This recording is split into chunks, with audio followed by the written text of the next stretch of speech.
తూర్పు గోదావరి జిల్లా మండల కేంద్రమైన కోరుకొండలో దత్తాత్రేయ స్వామి జయంతి ఆదివారం అత్యంత ఘనంగా నిర్వహించారు. అర్చక స్వాములు వేదాంతం రామకృష్ణ ఆచార్యులు మంత్రోచ్చారణలతో స్వామివారికి పంచామృత అభిషేకం నిర్వహించారు. విశేష పుష్పాలంకరణతో ప్రత్యేక పూజలు నిర్వహించారు. దత్తస్తవం, సిద్ధ మంగళ స్తోత్రం పారాయణ కార్యక్రమాలు నిర్వహించారు. విశేష అర్చన, ప్రత్యేక పూజలు జరిగాయి. భక్తులు స్వామివారిని దర్శించి పూజలు చేశారు. ప్రసాద వితరణ కార్యక్రమం అనంతరం విశేష అన్నదాన కార్యక్రమాన్ని నిర్వహించారు. 2024 డిసెంబర్ 15వ తారీఖు మార్గశిర పౌర్ణమి పురస్కరించుకుని దత్తాత్రేయ స్వామివారి జయంతి ఉత్సవాలు మన కోరుకొండ బాబావారి సన్నిధానంలో పెట్రోల్ బంక్ వద్ద నిర్వహించడం జరుగుతుంది.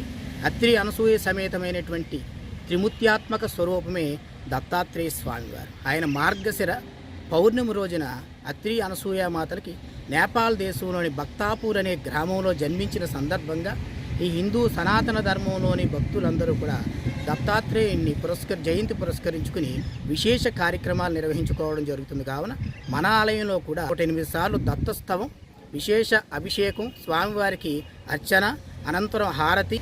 రేపటి రోజున మార్గశిర మాసంలో ఆరుద్రోత్సవం అంటారు. స్వామివారం రోజున 16వ తారీఖున ఆ రోజున కోటి స్వామివార వ్రతం అని కూడా నిర్వహించడం జరుగుతుంది. మార్గశిర మాసం సోమవారం ఆరుద్ర నక్షత్రం కలిసి ఉన్నటువంటి ఈ రోజున కోటి స్వామివార వ్రతంగా పిలవడం జరుగుతుంది. ఈ రోజున భక్తులందరూ మార్గశిర పౌర్ణమి అనగా శ్రీ దత్తాత్రేయ స్వామి వారి యొక్క జయంతోత్సవాలని కోరుకొండ పెట్రోల్ బంక్ ఎదురుగా ఉన్నటువంటి శ్రీ సాయిబాబా ఆలయంలో అత్యంత వైభవంగా నిర్వహించడం జరిగింది. ఈ రోజున మొదటగా స్వామివారికి పంచామృతాలతోటి అభిషేక కార్యక్రమం జరిపించాం.